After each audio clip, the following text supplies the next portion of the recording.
আসসালামু আলাইকুম। আজকে আমি রান্না করব মুসুরির ডাল দিয়ে লাউ শাক। এখন বাজারে কচি লাউ শাক পাওয়া যায়, একদম ফ্রেশ। কারণ এই সিজনে লাউ পাতা বা লাউ শাক খেতে বেশি ভালো লাগে। তাই জন্য আজকে এই রেসিপিটা আপনাদের সাথে শেয়ার করছি। মুসুরির ডাল দিয়ে লাউ শাক রান্না করার জন্য আমি প্যানে দিয়ে দিলাম তেলটা যখন আমার হালকা গরম হয়ে যাবে, এখন আমি এতে দিয়ে দিচ্ছি 1 চামচ কালো জিরা ফোড়ন। এরপরে দিয়ে দিলাম কিছু পেঁয়াজ কুচি আর কিছু রসুন কুচি। পেঁয়াজ আর রসুনটা এখন আমি কালো জিরার সাথে ভেজে নেব। পেঁয়াজ আর রসুনটা যখন লালচা কালার হয়ে বেরেস্তার মতো হয়ে যাবে, এখন আমি অর্ধেকের মতো পেঁয়াজ আর রসুন উঠিয়ে নেব আর অর্ধেকটা প্যানে রেখে দেব। পেঁয়াজ আর রসুনটা যাতে পুড়ে না যায় সেই জন্য আমি দিয়ে দিলাম অল্প পরিমাণ পানি। এরপরে দিয়ে দিলাম পরিমাণ মতো লবণ, পরিমাণ মতো হলুদের গুঁড়া, মরিচের গুঁড়া। দিয়ে দিচ্ছি বাটা মশলা আদা জিরা পেঁয়াজ রসুন 1 চামচ, ধনিয়ার গুঁড়া। এখন আমি মশলাটা একটু সময় নিয়ে কষিয়ে নেব।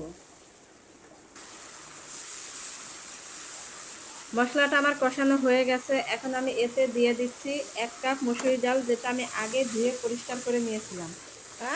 এরপরে আমি মুসুরি ডালের সাথেই দিয়ে দিচ্ছি লাউর ডাঁটা, যাতে লাউর ডাঁটা আর মুসুরি ডালটা একসাথে সেদ্ধ হয়ে যায়। এরপরে মুসুরি ডালের সাথে আমি ডাঁটাটা ভালো করে মিশিয়ে একটু সময় নিয়ে কষিয়ে নেব।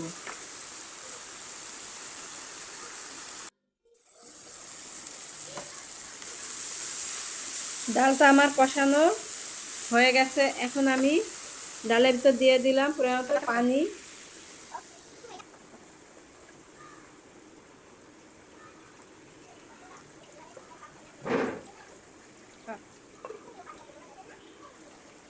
এরপর আমি ঢাকনা দিয়ে ঢেকে দিলাম, যাতে ডাল আর ডাঁটাটা সেদ্ধ হয়ে যায়। কিছুক্ষণ আমি জাল করে যাব।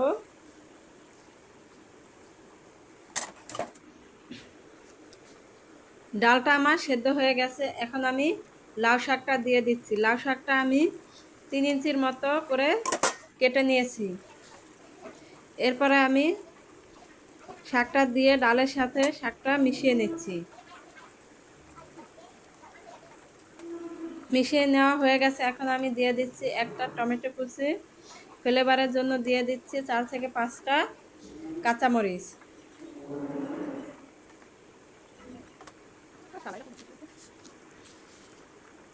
এখন আমি আরও কিছুক্ষণ জাল করে যাব, যাতে শাকটা পুরোপুরি সেদ্ধ হয়ে যায়।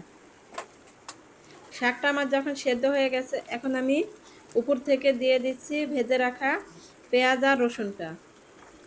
দিয়ে আমি ডালের সাথে ভালো করে বেরেস্তাটা মিশিয়ে নিচ্ছি। হয়ে গেছে আমার আজকে লাউ শাক দিয়ে মুসুরির ডাল রান্না। আমি গরম গরমে পরিবেশন করে নিচ্ছি। গরম ভাত বা রুটির সাথে খেতে খুবই ভালো লাগবে।